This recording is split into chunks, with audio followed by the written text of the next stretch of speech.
all been there.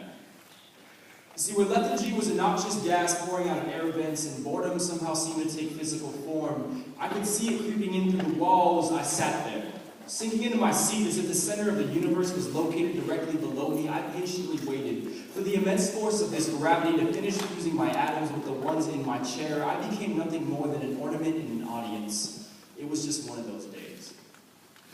The speaker made her appearance on stage, and as I had been raised, I ritually prepared to feign my attention for the next 60 minutes. I admit, I'm not that good at it.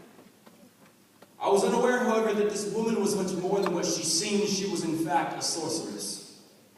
As class began, she immediately began to cast enchantments on me and the rest around me. With each spell, she was muttering incantations of global warming, air pollution, oil spills, and fracking. With every spell, more and more of my peers fell into an uncontrollably deep slumber.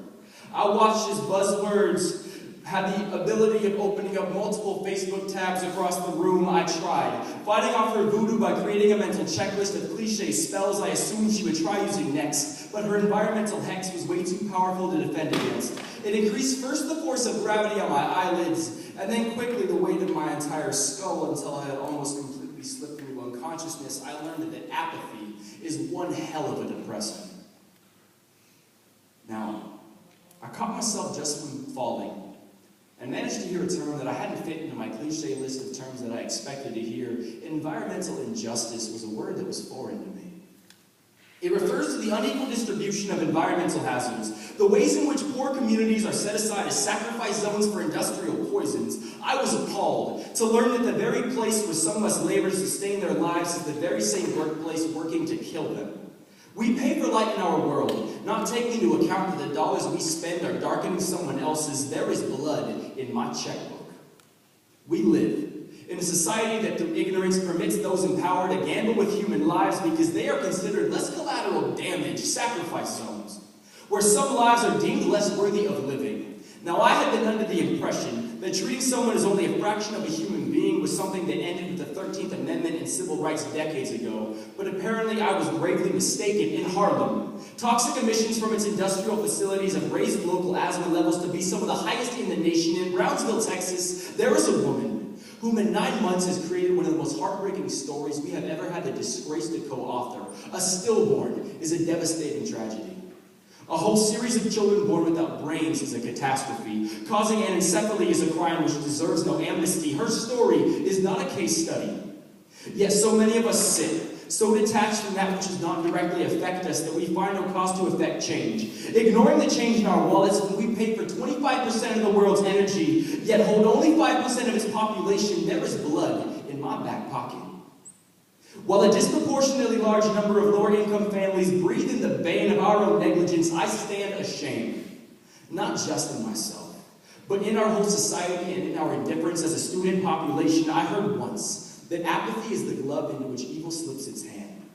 I can find no better example of this than in our reactions to all utterances and whispers of concerns for our environment. We live in a time where so many of us, myself was included, was content with a system of zero accountability for our apathy, where Mother Earth was just a foolish deity for hippies, and Captain Planet was a worse superhero than Aquaman, where pipelines were misconstrued as lifelines and environmental issues were so contested along political lines that many of us reached an all too comfortable standstill between red and blue. We ignore all who suffer by breathing in our mistakes, drinking our disregard, and feeding on our faults. It is ironic that energy is what we need to survive, but our quest for it causes so many to die. We should care, but so many of us don't.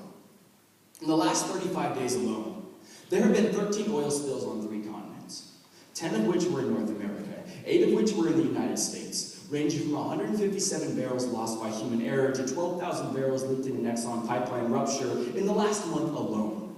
We have spilled more than 1,200,000 gallons of oil and toxic chemicals into our communities. Why do we still not care about this?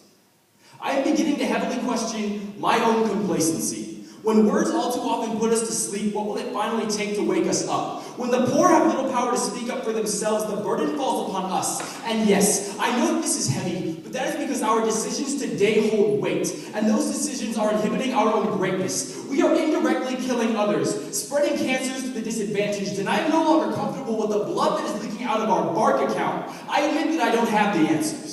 I'm only just beginning to ask these questions. And there are a near infinite number of problems with the world today, but continuing to do nothing about it is greatly limiting our progression. We cannot change the world in a day.